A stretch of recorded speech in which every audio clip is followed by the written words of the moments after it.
Assalamualaikum warahmatullahi wabarakatuh. Sebelumnya izinkan saya memperkenalkan diri. Nama saya Asyifa Sasabila dengan NIM 443233106. Pada kesempatan kali ini saya akan mempresentasikan hasil penelitian saya dengan judul pengaruh finansial distress dengan advantage kuantifikasi dan skor terhadap harga saham.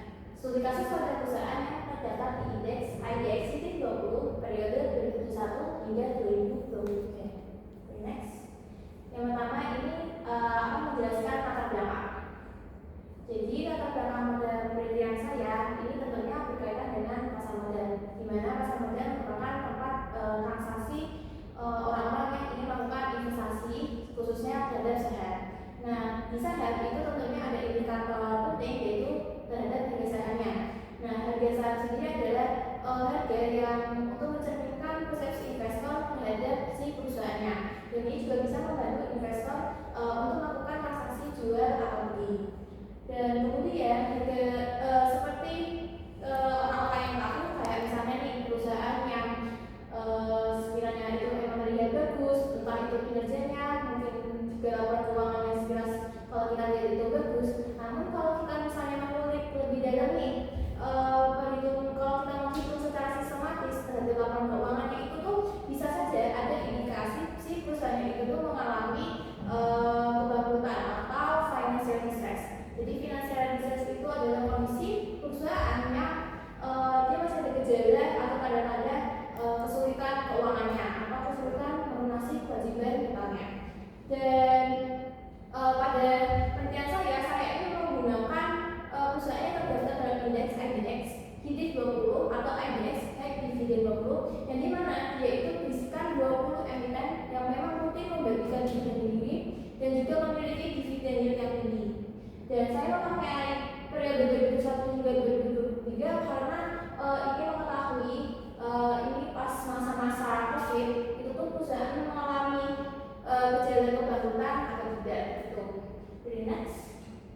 Nah, ini juga ada grafiknya. Saya juga mengkaitkan dengan pertumbuhan ekonomi Indonesia dengan harga IDX 20, di mana kalau di pertumbuhan ekonomi Indonesia pada tahun 2021 itu sebesar 3,69. Kemudian pada tahun 2022 itu meningkat menjadi 5,31%, dan pada tahun 2023 itu mengalami sedikit penurunan namun masih relatif aman di 5,05%. Dan ini juga berkaitan dengan indeks dari IDX 20-nya, di mana tahun 2021 itu dia juga mengalami kenaikan dari 48, kemudian naik 556 hingga di 2023 menjadi 574. Jadi kalau kita kaitkan pertumbuhan ekonomi ini, kalau misalnya pertumbuhan ekonomi suatu negara itu mengalami kenaikan, itu nanti akan berhubungan dengan kenaikan pula di harga indeks IDX 20 itu. Jadi begitupun sebaliknya, kalau misalnya pertumbuhan ekonomi yang mengalami penurunan, maka nanti harga di indeks pasar modal itu juga akan mengalami penurunan. Next.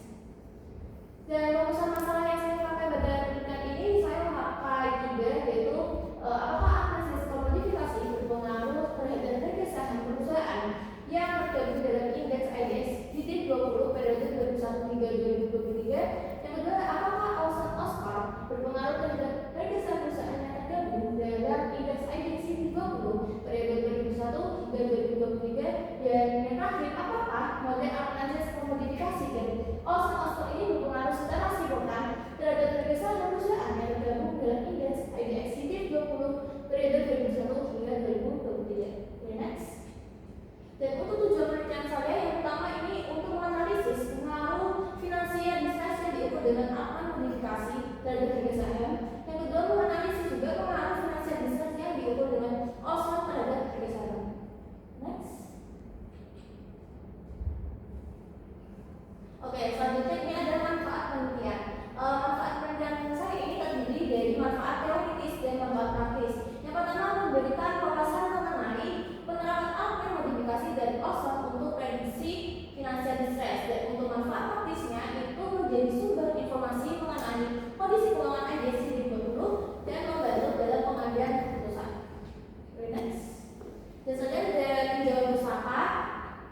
ada aplikasi skor modifikasi, yaitu model yang digunakan untuk mengukur prediksi finansial distress.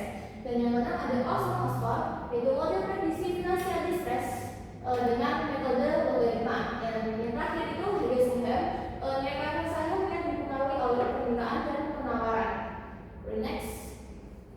Jadi untuk rangka penelitian saya yang pertama ada judul penelitian saya sendiri, kemudian saya mencari informasi laporan keuangan perusahaan. Setelah saya menemukan laporan keuangan perusahaan dari yang terdapat di indeks itu nanti ditentukanlah untuk mencari variabel X, alter modifikasi dan Poisson, dan variabel Y terhadap harga sahamnya. Dan kemudian setelah kita nanti hitung semua untuk alter modifikasi dan Poisson itu tuh nanti diolah dengan menggunakan SPSS dan dilakukannya uji normalitas, asumsi klasik, hipotesis, dan hasil uji dan pembahasan. Oke, ini untuk rangka teoretisnya yang dimana kotak ini aplikasi komunikasi dan Poisson ini secara ini ada garis dua yang berarti dia nanti secara uji T-nya itu atau masing-masing itu nanti berpengaruh terhadap berdasar atau tidak. Dan yang garis yang ini dan kotak ini dua variabel X saya itu berarti dia nanti secara simultan gitu. Dengan hipotesisnya ada satu aplikasi skor sebagai alat prediksi potensi kebangkrutan perusahaan pada jenis IDC 20 periode 2001 hingga 2023 itu berpengaruh positif signifikan terhadap harga sahamnya.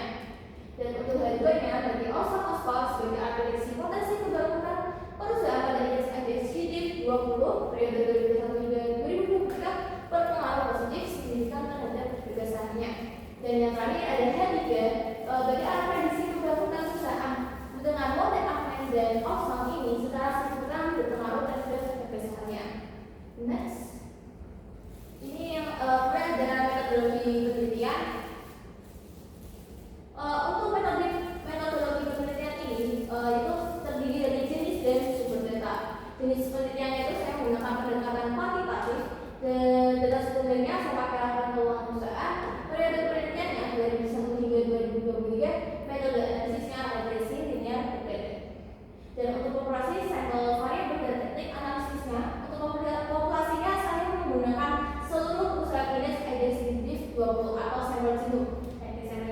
Kemudian jumlah sampel penelitiannya itu terdiri 20 perusahaan. Untuk software mengolah datanya SPSS dan uji statistiknya itu dengan regresi linear regression. Next. Dan ini ada hasil penelitian saya.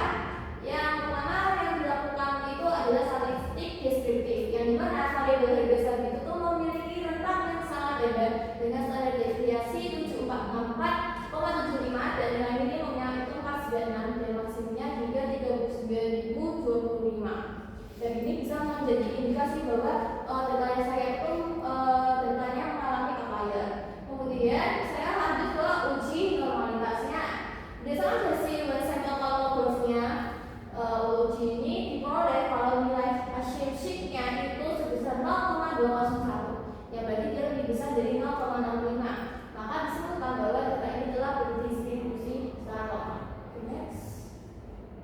Selanjutnya saya melanjutkan uji heterogenesitas. Berdasarkan tabel perhitungannya, variabel X1-nya itu memiliki nilai SIG 0,205 dan variabel X2-nya memiliki nilai SIG 0,51. Jadi nilai kedua tersebut lebih besar dari 0,05 dan tidak terjadi heterogenesitas. Dan uji multikolinear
yang berarti 22,6% itu variasi harga dijelaskan oleh variabel X1 dan X2 nya, dan sisanya berarti sekitar 77,4 itu dipengaruhi oleh variabel lain di luar model penelitian. Next.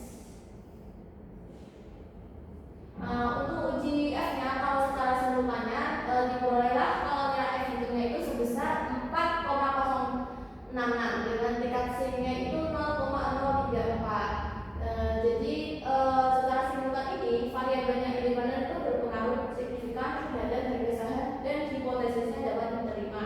Kalau untuk uji T-nya, kalau secara parsial itu diperolehlah nilai SIG 0,044. Jadi lebih kecil dari 0,05, dan ini akan lebih berpengaruh signifikan terhadap harga saham. Dan diperoleh juga lah nilai SIG 0,045 lebih kecil dari 0,05, yang berarti offset ini berpengaruh signifikan terhadap harga saham. Dan ini untuk terakhirnya ada kesimpulannya.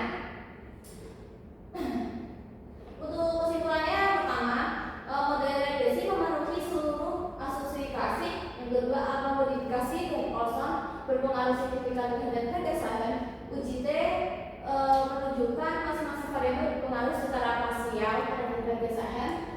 Terus yang keempat, uji F menunjukkan bahwa kedua variabel ini berpengaruh signifikan secara simultan terhadap harga saham, dan nilai adjusted R-square-nya sebesar 22,6% ini menandakan bahwa model ini masih mampu menjelaskan sebagian variasi harga saham, sedangkan sisanya dipengaruhi oleh faktor di luar penelitian.